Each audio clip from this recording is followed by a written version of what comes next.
शेतकरी मित्रांनो, नमू शेतकरी महासन्मान निधी योजनेचा 8वा हप्ता अद्याप शेतकऱ्यांच्या खात्यात जमा झालेला नाही.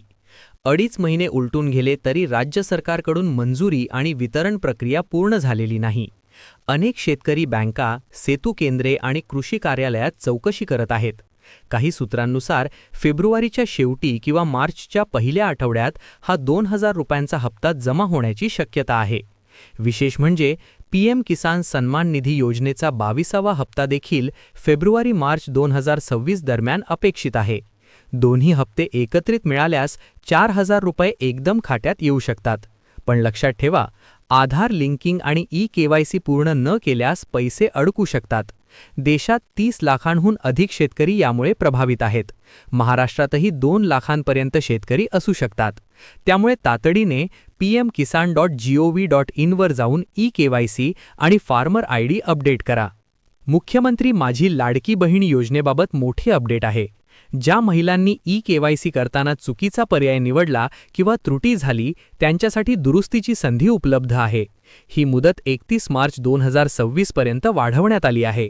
ladkibahin.maharashtra.gov.in या पोर्टलवर जा आणि तातडीने दुरुस्ती करा. दुरुस्तीनंतर रखडलेले हप्ते म्हणजे 4,500 ते 6,000 रुपये एकत्रित जमा होण्याची शक्यता आहे. ही शेवटची संधी आहे, त्यामुळे वेळ वाया घालवू नका. शेतकरी कर्जमाफीबाबत हालचालींना वेग आला आहे. राज्य सरकारने सर्व बँकांना 30 जून 2025 पर्यंतच्या थकीत कर्जाची माहिती 15 फेब्रुवारीपर्यंत अपलोड करण्याच्या सूचना दिल्या आहेत. थकबाकीदार शेतकऱ्यांसह 5 वर्षात नियमित परतफेड करणाऱ्या शेतकऱ्यांनाही प्रोत्साहनपर अनुदान मिळण्याचा विचार आहे.